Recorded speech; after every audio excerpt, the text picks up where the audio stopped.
Hello class. आज हम लोग देखने वाले हैं समांतर क्रम संधारित्र। पिछले क्लास में हमने श्रेणी क्रम संधारित्र पढ़ा था। अब हम लोग देखेंगे समांतर क्रम संधारित्र। तो देखिए, श्रेणी क्रम संधारित्र में क्या आया था। श्रेणी क्रम संयोजन में परिणामी विद्युत धारिता का व्युत्क्रम प्रत्येक संधारित्र के विद्युत धारिता के व्युत्क्रम के योगफल के बराबर होता है। ठीक, इसमें श्रेणी क्रम में क्या किए थे हम लोग। श्रेणी क्रम में क्या है, संधारित्र को श्रेणी के श्रृंखला में क्या है जोड़ दिए थे। जबकि यहाँ देखेंगे समांतर क्रम, जिसमें क्या किया गया है, इसमें C1, C2 और C3 तीन संधारित्र लिया गया है। प्रत्येक संधारित्र के पहले प्लेट का संबंध एक बिंदु A से तथा दूसरे प्लेट का संबंध एक दूसरे बिंदु B से कर दिया गया है। B को प्लस Q आवेश दिया जाता है तथा A को प्लस Q आवेश दिया जाता है तथा B का क्या है संबंध पृथ्वी से कर दिया जाता है। ठीक, समझ में आया यहाँ तक। क्या करना है, इस संयोजन में प्रत्येक संधारित्र के पहले प्लेट का संबंध एक बिंदु A से तथा दूसरे प्लेट का संबंध दूसरे बिंदु B से कर दिया जाता है। B का संबंध पृथ्वी से कर दिया जाता है।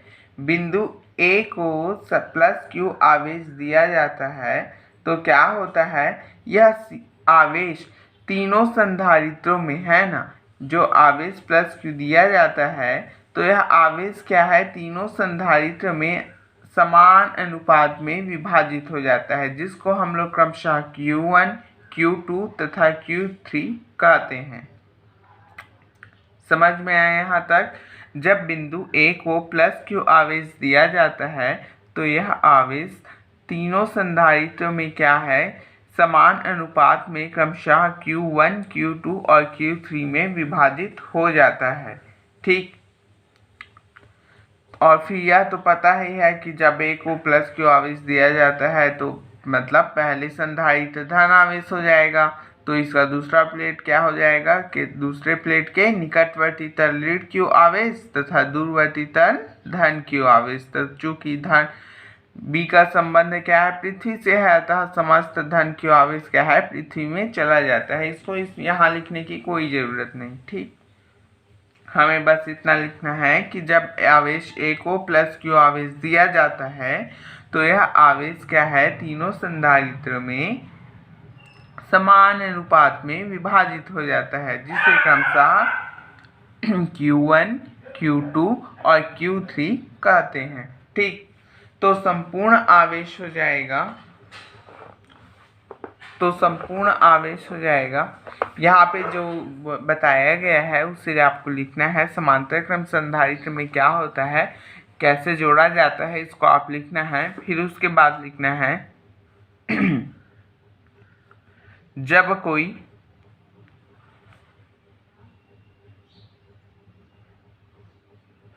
कोई प्लस Q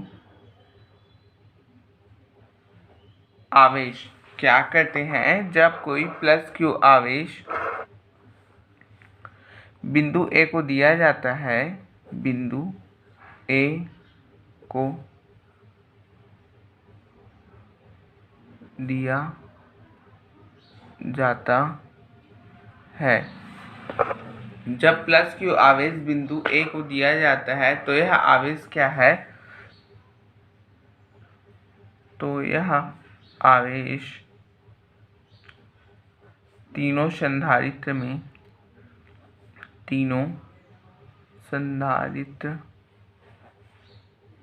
में समान अनुपात में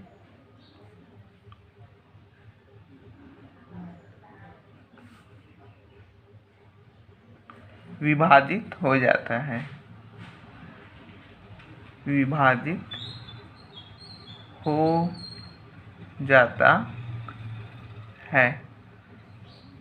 तीनों समान अनुपात में। समान अनुपात कौन कौन सा है, यहाँ पे लिख दीजिए। समान अनुपात कौन कौन सा है, Q1, Q2 और Q3।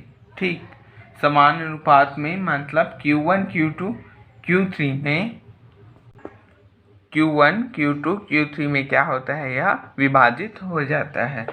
तो संपूर्ण आवेश हो जाएगा, तो संपूर्ण आवेश कितना हो जाएगा, संपूर्ण आवेश हम लोग लिख सकते हैं, संपूर्ण आवेश इज इक्वल टू संपूर्ण आवेश Q इज इक्वल टू कितना आ जाएगा, Q1 plus Q2 plus Q3।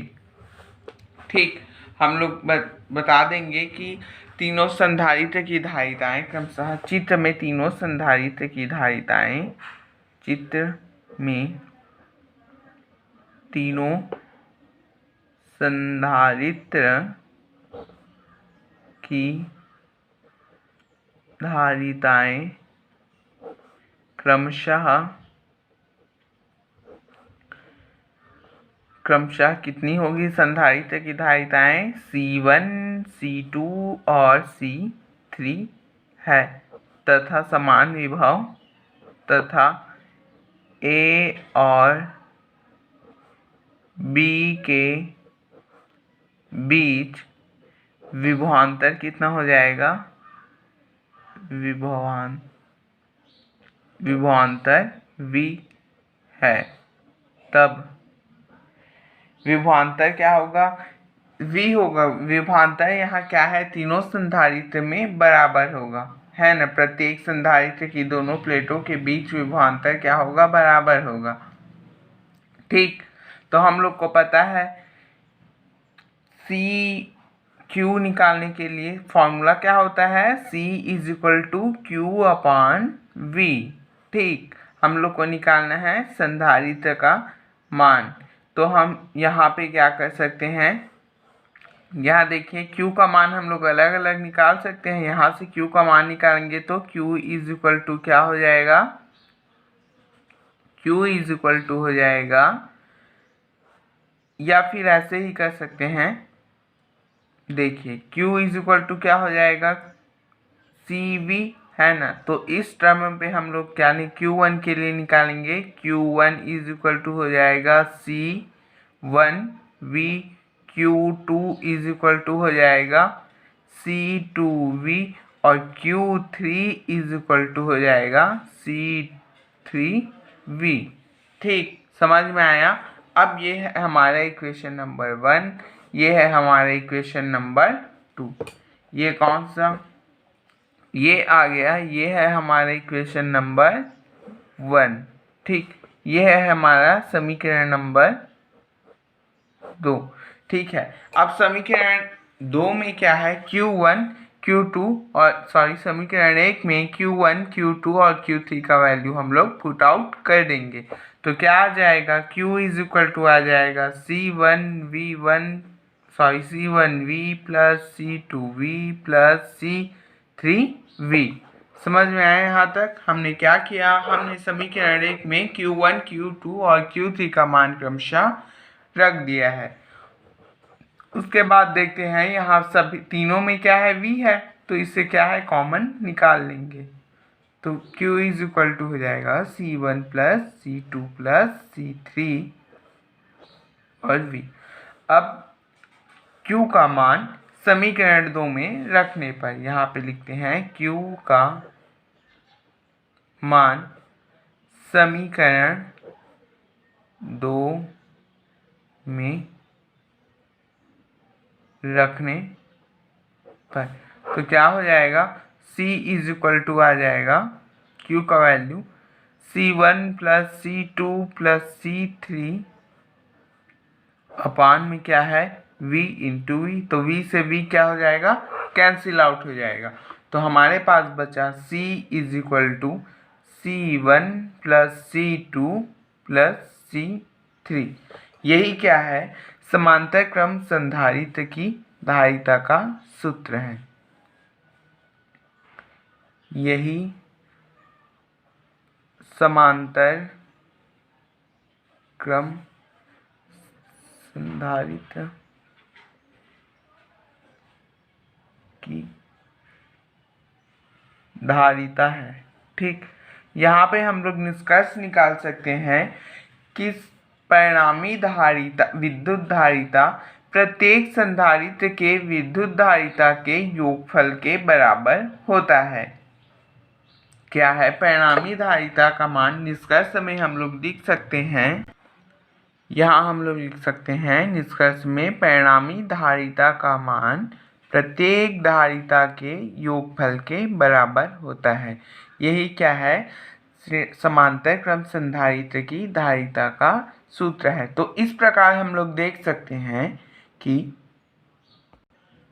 श्रेणी क्रम संधारित्र और समांतर क्रम संधारित्र दोनों की तुलना करें तो हमें समांतर क्रम संधारित्र में जो धारिता का मान है वह अधिक प्राप्त होता है।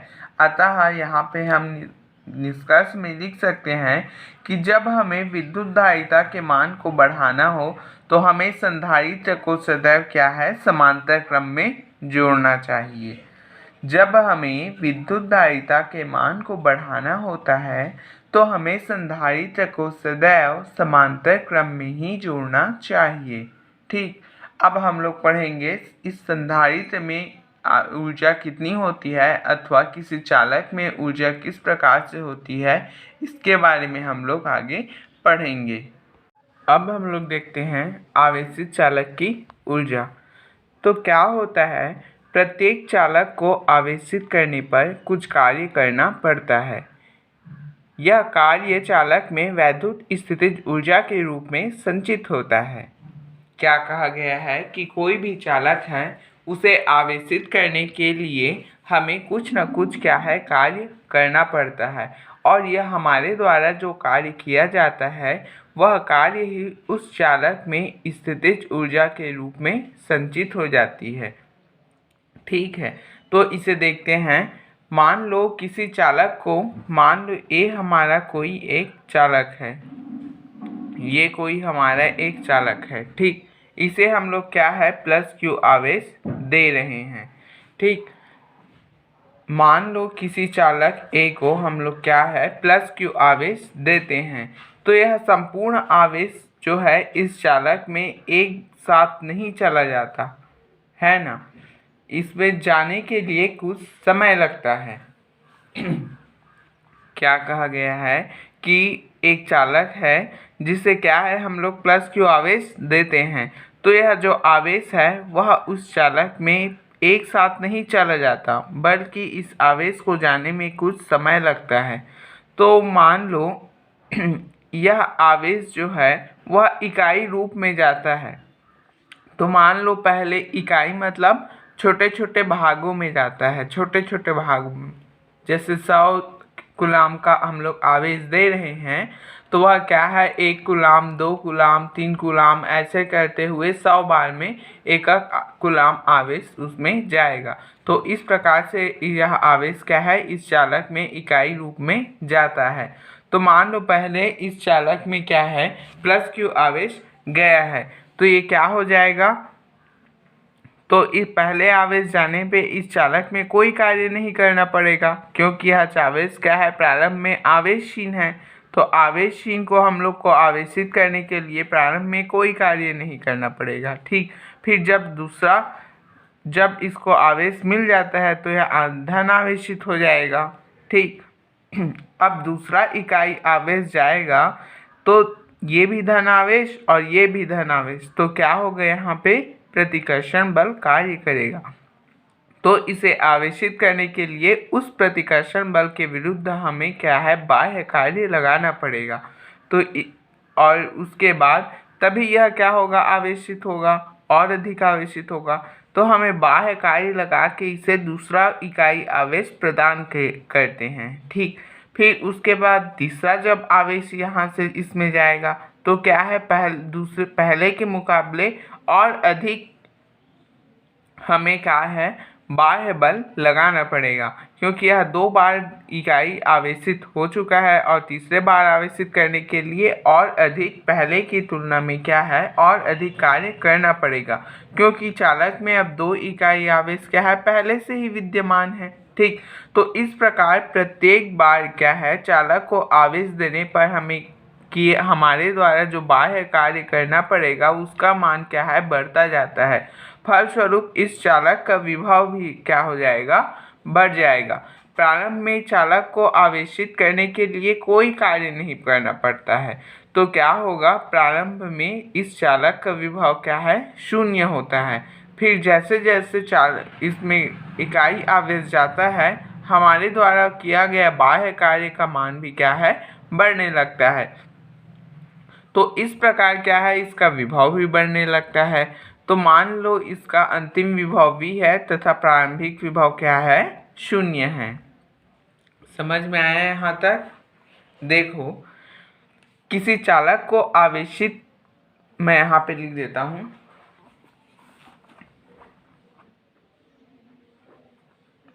मान लो किसी चालक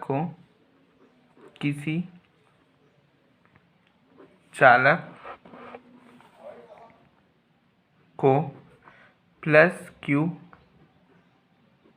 आवेश दिया जाता है, तो इस आवेश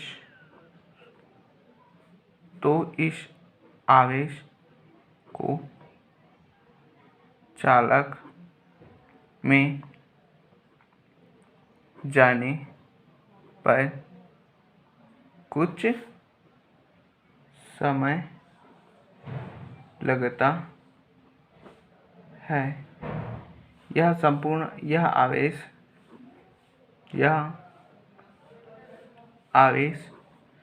चालक में क्या होता है, यह आवेश चालक में एक साथ नहीं चला जाता,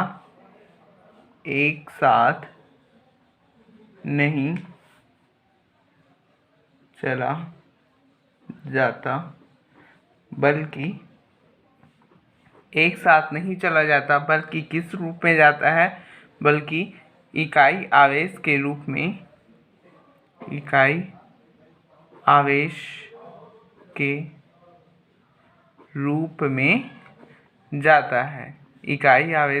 में जाता है। ठीक, तो क्या है, इकाई आवेश के रूप में चालक को दिया जाता है। चालक को पहला इकाई आवेश देने पर, चालक को जब पहला इकाई आवेश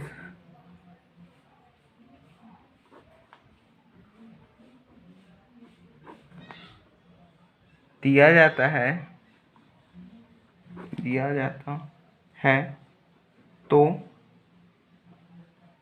कोई कार्य नहीं करना पड़ता,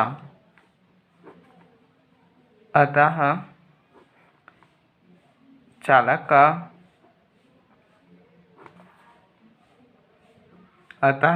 का प्रारंभिक विभव क्या होता है जी, प्रारंभिक विभव शून्य होता है। प्रारंभिक विभव शून्य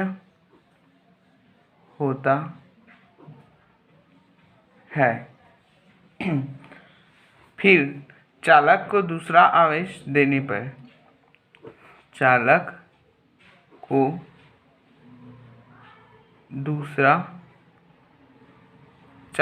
दूसरा इकाई आवेश देने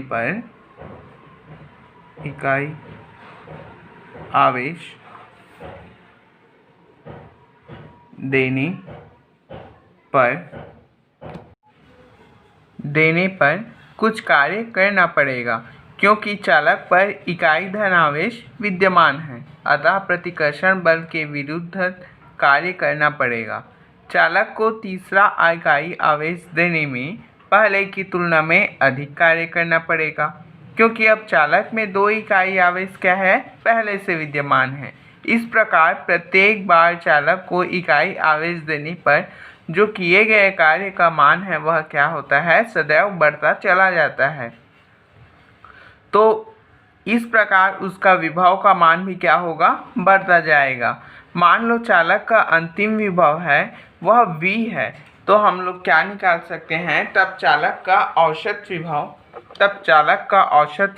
तो औसत विभव का फॉर्मूला पता है, औसत विभव बराबर होता है प्रारंभिक विभव धन अंतिम विभव बटा 2। प्रारंभिक विभव कितना है? प्रारंभिक विभव कितना है? प्रारंभिक विभव 0 था और अंतिम विभव कितना है? v/2। तो औसत विभव आ जाएगा v/2। ठीक।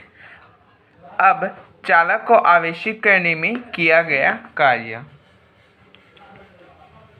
चालक को आवेशित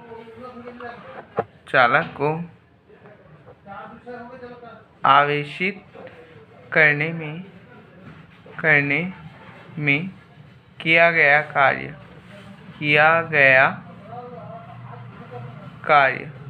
चालक को आवेशित करने में किया गया कार्य हो जाएगा W। कार्य वर्ग से दर्शाते हैं, है ना। कार्य बराबर कितना होता है? आवेश गुणित औसत विभव। आवेश गुणित औसत विभव। चालक को कितना आवेश दिया गया है? चालक को क्या है? Q आवेश दिया गया है और औसत विभव का मान कितना है हमारा? v/2। ठीक। तो इस प्रकार से W का जो मान आ जाएगा वह 1/2 QV। ये क्या आ गया? चालक पे किए गए कार्य की गणना, है ना। तो यह आवेशित चालक पे जो आवेश देने में जो कार्य करना पड़ता है वह क्या होता है? उस चालक की ऊर्जा हो जाती है। तो U = क्या हो जाएगा? 1/2 QV। ये क्या हो गया? चालक की स्थितिज ऊर्जा। ठीक।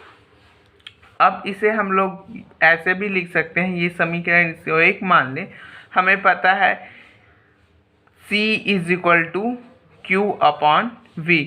तो हम लोग यहाँ से Q का वैल्यू निकाल लेंगे। Q = क्या होता है? CV हो जाएगा। ठीक।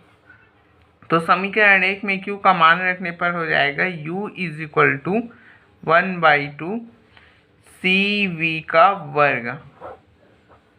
ऊर्जा को हम लोग ऐसे भी लिख सकते हैं धारिता और विभव में। और ये क्या है? चालक और विभव के रिस्पेक्ट में। और अब हम लोग इसको यहाँ से हम लोग क्या है? विभव के और आवेश के रूप में भी लिख सकते हैं। तो V का मान यहाँ पे अगर रख देते हैं तो क्या हो जाएगा? यहाँ से देखो V = होता है Q/C।